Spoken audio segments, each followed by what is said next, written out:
सब बाधाएं नष्ट हो जाएंगी। जीते विनायक शुभ शुभ विघ्न करे नहीं कोई, विघ्न करे नहीं कोई, डरे कलिकाल कष्ट भय, हरे सकल संताप, हरसि हरि नाम जपत जय। प्रतिपल तू नाम जप, कोई भी बड़े से बड़ा विघ्नकारी अनिष्ट तेरा मंगल नहीं कर सकता। जिसकी जिह्वा पर नाम है तो जिते विनायक शुभ शुभ विघ्न करे नहीं कोई, क्योंकि बहुत बड़ा रक्षक नाम जिह्वा पे विराजमान है, बहुत बड़ा पहरेदार नाम है, अंगरक्षक है। नाम पाहरू दिवस निश, रात दिन जो नाम जप करते हैं उनको किसी अन्य के भरोसे, अन्य के आश्रय, अन्य की आशा पूर्ति की चाह छोड़ देनी चाहिए। तभी वो अनन्य निष्ठा वाला ये अनुभव कर पाएगा कि हर समय प्रभु हमारी रक्षा करते हैं। जो नाम जप करते हैं हर समय प्रभु रक्षा करते हैं। उपासक सोता है और प्रभु जागकर उसकी रक्षा करते हैं। गोस्वामी तुलसीदास जी की रामचरितमानस की कृति को गंगा जी में प्रवाहित करने के लिए दो ईर्ष्यालु गए तो देखा कि दरवाजे पर श्याम गौर जोरी राम लक्ष्मण जी धनुष बिल्कुल प्रत्यंचा खींचे हुए खड़े, भयभीत होकर दूसरे दरवाजे वहां भी देखा। भक्त चैन से सोता है और भगवान जागकर उसकी रक्षा करते हैं। विश्वास करे, बस आश्रय भरोसा दृढ़ करके छिन छिन नाम जप करे। नाम जप अगर जीवन में नहीं है तो जीवन व्यर्थ का जीवन है। छल कपट करके रुपया कमा लो, तुम्हारे किसी काम रुपया नहीं आएगा। खाओगे तो रोटी दाल ही, रुपया तो खाओगे नहीं।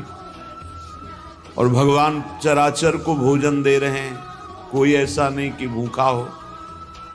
जो दो रोटी में तृप्त हो जाता है उससे दो रोटी देते हैं, जिसे 2 कुंतल चाहिए उसे 2 कुंतल का आहार देते हैं। भगवान सबको आहार देते हैं। अगर तुम मनुष्य शरीर धारण करके केवल आहार और भोग और रुपया पैसा मान प्रतिष्ठा में जीवन नष्ट कर दिया तो क्या दुर्लभता रही इस मनुष्य जीवन की। 84 लाख योनियां, ये निद्रा भय आहार मैथुन सबके है। फिर कहा गया बड़े भाग मानुष तन पावा, सुर दुर्लभ सदग्रंथन गावा, साधन धाम मोक्ष कर द्वारा, पाए न जे परलोक संभारा। बड़ा दुर्लभ, देव दुर्लभ मनुष्य शरीर है सबका। जितने मानव देह धारण किए बड़ा देव दुर्लभ, क्योंकि इससे आप जितनी ऊंचाई पर चढ़ना चाहें चढ़ सकते हैं, जितना नीचे गिरना चाहें गिर सकते हैं। लेकिन अन्य योनियों में कर्म के परिणाम रूप उच्च नीच गतियां होती हैं। वो नवीन कर्म नहीं कर सकते, आप नवीन कर्म कर सकते हैं। आप साधना करके मोक्ष प्राप्त कर सकते हैं, भगवान में तन्मय होकर भगवत स्वरूप हो सकते हैं, योग की दिव्य सिद्धियां प्राप्त कर सकते हैं। स्वर्ग ब्रह्म लोक जहां जाना चाहो, कैलाश साकेत वैकुंठ सब प्राप्त कर सकते हैं आप मानव देह में। पर भूल गए, हम वही भोगने में लग गए जो अन्य योनियों में स्वाभाविक मिलता है। अमर्यादित मैथुन पशु पक्षियों में, उसके लिए जीवन नष्ट कर देना, भोजन उसके लिए, बस इतना ही तुम्हारा लक्ष्य है। रसेंद्री और जनेंद्री का भोग मिल जाए। रुपया तो केवल भोग मिलता है इसलिए है, उसका कोई महत्व नहीं। वो महत्व है कि उसको हम भोग प्राप्त करने के लिए प्रयोग करते हैं, बस इसलिए रुपये में महत्व है। खास बात है रसेंद्री और जनेंद्री, इन दो के भोग। श्रीपाद कह रहे हैं, अत्यंता शुचि बीभत्स देहादौ नैव करहिचित, देहि दृष्टि प्रमादात् दप्यत्यनर्थ परंपराम। ये बड़ा गंदा शरीर है, बड़ा गंदा शरीर। क्या इसमें देव दुर्लभ कहा गया है, पर देवताओं में ऐसा नहीं होता। और निकल जाए तो सौरभ से वातावरण युक्त हो जाएगा और आपके शरीर के हर जगह से दुर्गंध आती है, क्योंकि मलमूत्र बनाता है। विनमूत्र श्लेष्म पूषादिक भरितमिदम, इसमें क्या भरा हुआ है? मलमूत्र श्लेष्मा, गंदी चीजें। ऊपर से चमड़ी चिपकी हुई है, उससे आकर्षण होता है। अत्यंता अशुचि, बड़ा अपवित्र है। चाहे जहां स्नान कर लो, चाहे जिस तीर्थ में, एक रेशम के थैले में विष्ठा और मूत्र भर लो थैली में, और ऊपर से उसे कहीं भी डुबाओ, तो ये रहस्य जानने वाला कि इस थैले में क्या भरा है, वो कभी उसे छूना नहीं चाहेगा। चाहे जिस पवित्र स्थान में उसको गोते लगा के लाओ, यही लगेगा यह पवित्र है। इसलिए श्रीपाद करें अत्यंता अशुचि, बीभत्स, घृणास्पद और अपवित्र। क्यों? यही मलाशय मूत्राश्रय है, ऊपर से चमड़ी केवल है। हम नहा लिए तो बोले हम पवित्र हो गए, वो है अंदर। पवित्र तो हो गए जब भगवान का चिंतन होगा। अगर भगवान का चिंतन नहीं तो आप कहीं भी पवित्र नहीं हो सकते। बाह्य और भीतर पवित्रता भगवान की स्मृति से है। अपवित्र पवित्रो वा सर्वावस्थांगतोपि वह यह स्मरेत पुंडरीकाक्षम सवायाभ्यंतर शुचि। वो बाह्य और अभ्यंतर से परम पवित्र हो जाता है जो भगवान का स्मरण करता है। खास स्नान पवित्रता है भगवान का स्मरण। अगर बाहर से ना लिया, भगवान से संबंध नहीं, भगवत भजन नहीं, तो क्या है? चमड़ी बरधोली, अंदर तो मलई मूत्र भरा है। अत्यंता अशुचि, बीभत्स, घृणास्पद, देहादौ नैव करचित। इस देह से अपना संबंध मत रखो। यहां संबंध की क्या बात, मैं ही हूं ऐसा माने हुए हैं।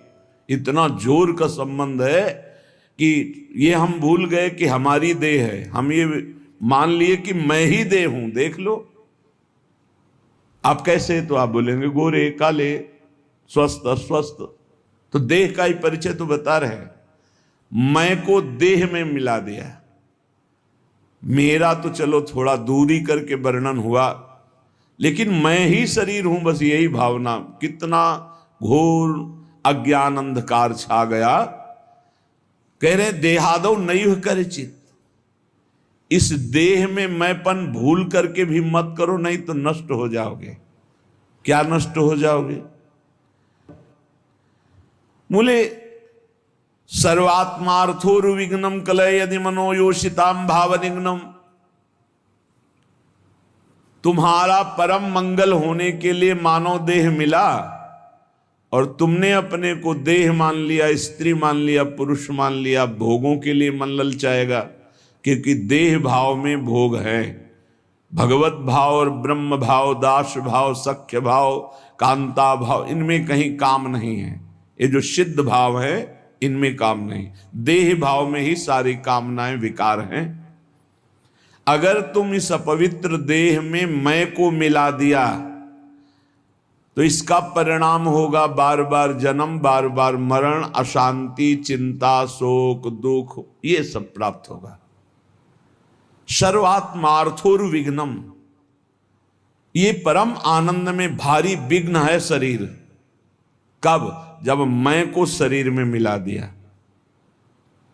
अगर मैं को अलग करके देख रहे हो जो है, और शरीर को अलग करके देख रहे हो, तो आप इस पर शासन कर लोगे। नहीं, ये गलत आचरण है, नहीं होने दूंगा। और मैं जब शरीर बन जाओगे तो आपको सुख बुद्धि होने के कारण ये ज्ञान होने पर भी कि ये गलत है, आप नहीं रोक पाएंगे। सर्वात्मार्थोर्विघ्नं, केवल विघ्न ही विघ्न होगा। भारी दोष, शरीर राग से इतने दोष पैदा होते हैं कि जितने ग्रंथ और पंथ हैं सब इसी के हटाने के लिए है, शरीर राग मात्र के लिए। शरीर राग से अन्य राग सब हैं। एक दो भाई, खेती का बंटवारा हो रहा है, कुछ हाथ खेती बड़े भाई वाले खेत में ज्यादा है। लड़ाई शुरू हुई, छोटे भाई ने मार डंडो बड़े भाई को मार डाला, छोटा भाई जेल गया, खेती वैसे ही पड़ी।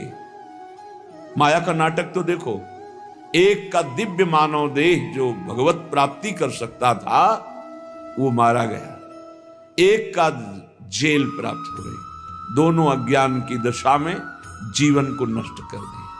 एक कथा, पूरा संसार इन्हीं वासनाओं के खेल में, सर्वात्मार्थोरु विघ्नम, जहां मैं को शरीर में मिला दिया गया, इतनी कामनाएं प्रकट हो गई, वासनाएं प्रकट हो गई, इतना अहंकार प्रकट हो गया कि विघ्न ही विघ्न, पूरा जीवन अशांति। अध्यात्म के बिना स्वप्न में भी कोई शांति प्राप्त नहीं कर सकता।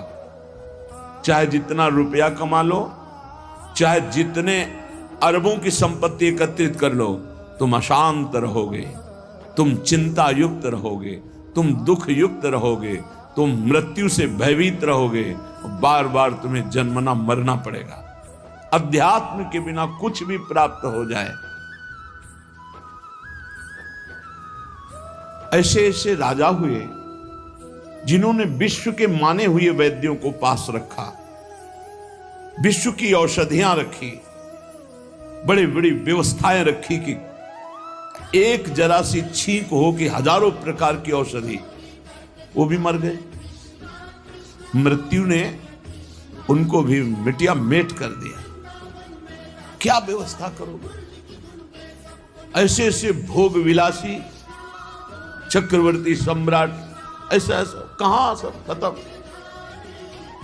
भूल मत करो, मैं को शरीर में मत मिलाओ। ये जो मिल गया है इसी को हटाना है। जड़ चेतन ग्रंथि पड़ गई, यद्यपि मृषा छूटति कठिनाई। निघ्न दुष्टेन्द्रियाणि प्रसभ मुदय भांज युद्यतामर्षदंडई। तुम अपनी इंद्रियों को दुलार करके उनके प्रसन्न करने के लिए उनको छूट दे देते हो, जाओ भोगो, वही तुम्हारे को बंधन प्राप्त कराती है।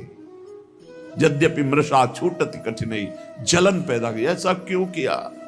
कभी नहीं करूंगा, फिर वही अज्ञान, बार बार नहीं करूंगा और बार बार वही करते। फिर भगवान दंड विधान कर देते हैं।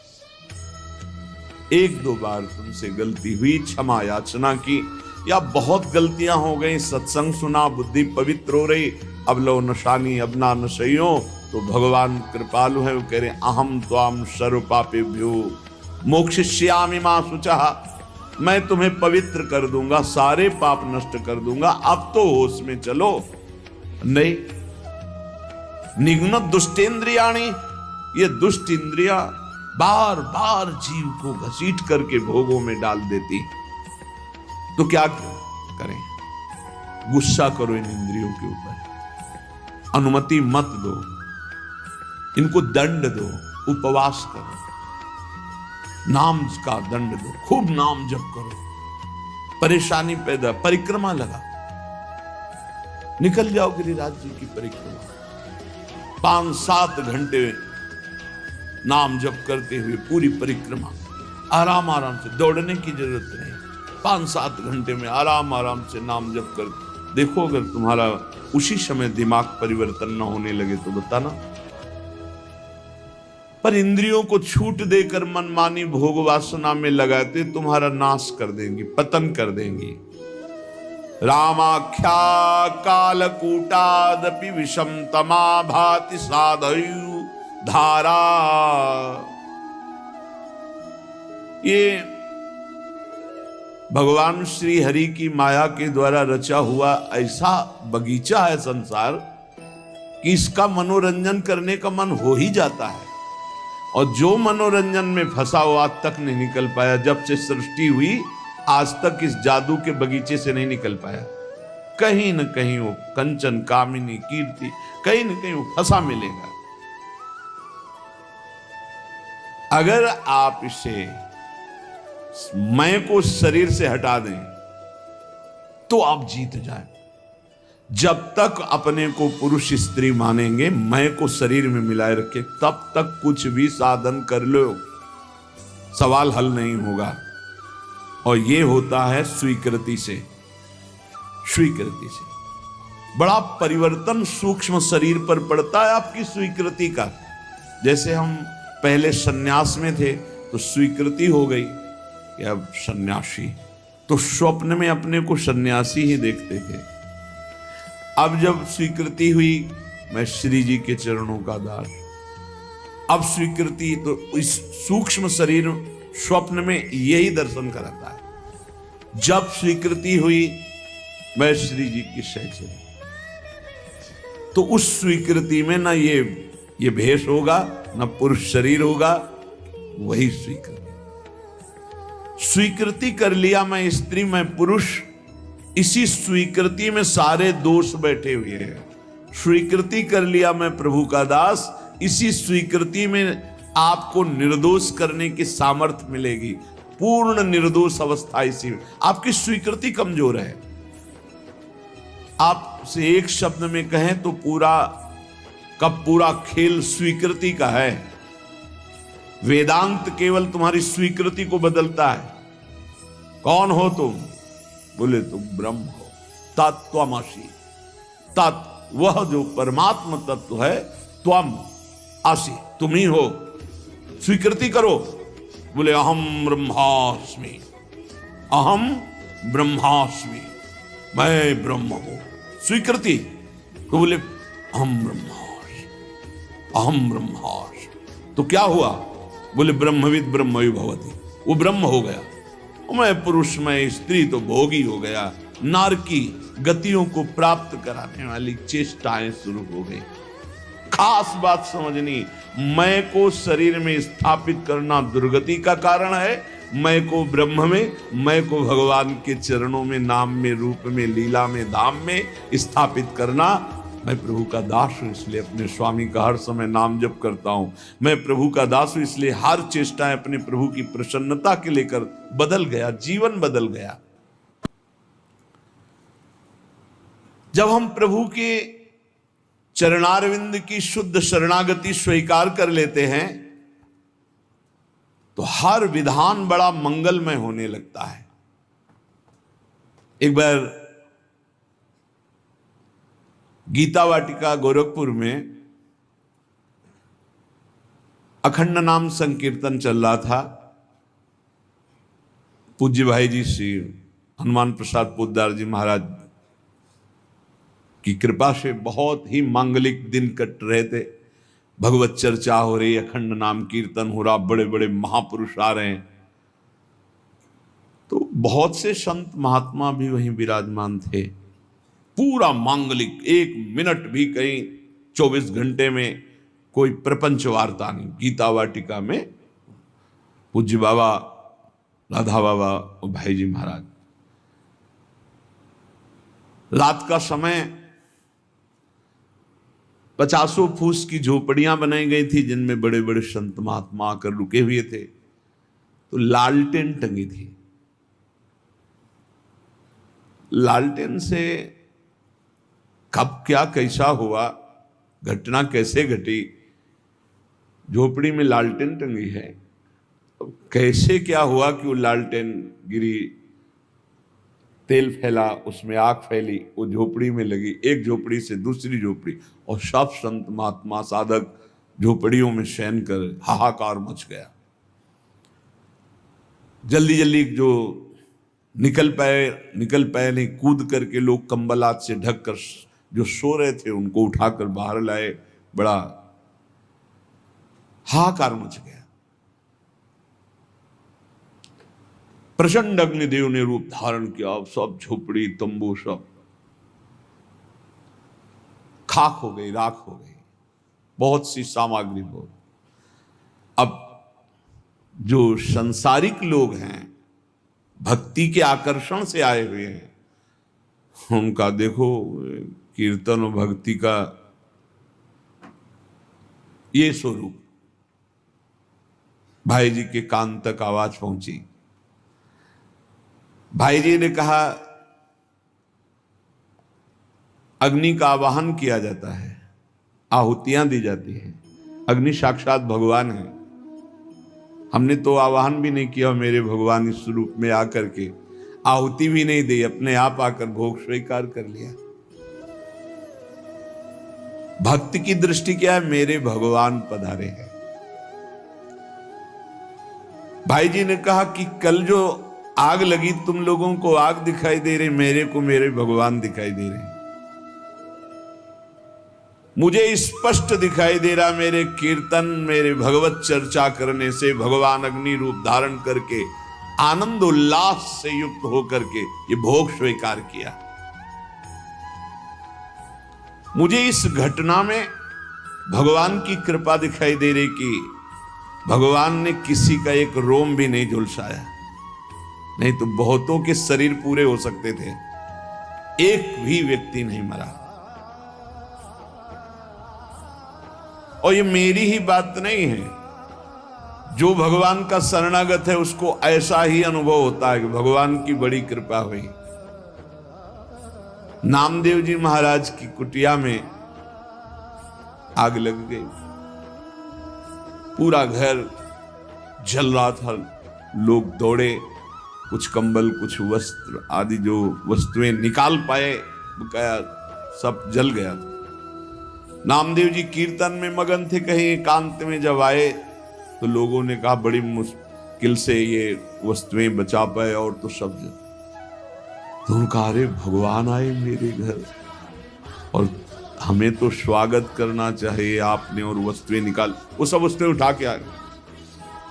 वो जो आग शांत जैसी हो रही थी, फिर धुआं उठा, फिर आग लगी, फिर वो भी जल गई। गांव के लोगों ने क्या इनका दिमाग, और नाच रहे, मेरे भगवान अग्नि रूप में आए, सब भगवान की वस्तु भगवान ने स्वीकार कर ली। आह कितनी कृपा। सर्दी का समय था, आधी रात के बाद उसी रात भगवान ने स्वयं गरुण जी के द्वारा मंगाए हुई दिव्य दिव्य लताएं औषधियों से ऐसा सुगंधित पूरा वातावरण सुगंधित। लोग सुबह आए, देखे नामदेव जी की सुंदर कुटिया बनी हुई, और सौरभ से वो भगवान स्वयं, और भगवान ने अपना ऊपरी वस्त्र से नामदेव जी को उड़ा दिया। उससे जान गए थे कि ये सब भगवान का किया हुआ।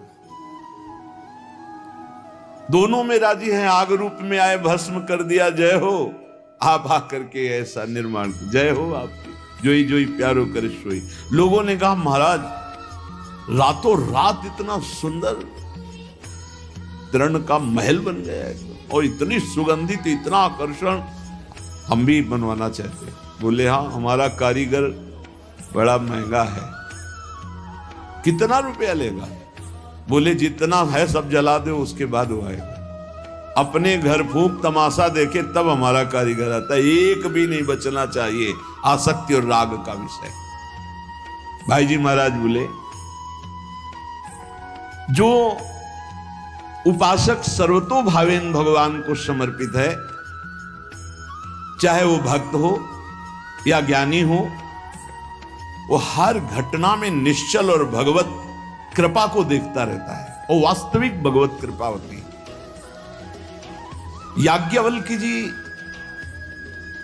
जनकपुरी जब आते तो वेदांत चर्चा बहुत सुंदर होती। जब याज्ञवल्क्य जी आते तो बड़े बड़े ऋषि मुनि साधक सिद्ध सब उपस्थित होते कि जरूर कोई न कोई गूढ़ चर्चा होगी। पर जब तक जनक जी नहीं आते थे तब तक वो चर्चा नहीं शुरू करते थे। पूरी सभा भरिए इंतजार करते। जब जनक जी आते तब चर्चा। तो कई ऐसे महापुरुष जिनको लगा कि ठीक है जनक जी विदेह राज है, पर ऐसा नहीं कि और किसी की ज्ञान में स्थिति नहीं। जब तक जनक जी नहीं आते तब तक तो कहा कि अन्य श्रोता भी तो हैं याज्ञवल्क्य जी से, पर आप जब जनक जी आते हैं तभी शुरू करते हैं आप चर्चा। क्या हम ऐसा समझ सकते हैं कि आपकी ममता जनक जी पर है, क्योंकि समता में तो जब सब बैठे तो शुरू कर देना चाहिए। जब जनक जी आएंगे तभी तो हम क्या है समझ सकते हैं, क्योंकि ज्ञान से भरपूर बड़े बड़े ब्रह्म ऋषि बैठे रहते हैं। ऐसा नहीं कि जो जनक जी को ज्ञान और किसी को है ही नहीं। तो इसका मतलब लगता है याज्ञवल्क्य जी के अंदर कहीं ना कहीं ममता है, कहीं ना कहीं मोह है जनक जी के। परम योगी याज्ञवल्क्य जी थे। उन्होंने एक दिन सत्संग चल रहा था, पूरी जनकपुरी में आग लगा दी योग बल से। सूचना आई जनक जी, महाराज की जय हो, पूरी मिथिला नगरी आसपास से अग्नि से घिर चुकी है, जल्दी जल्दी भागो।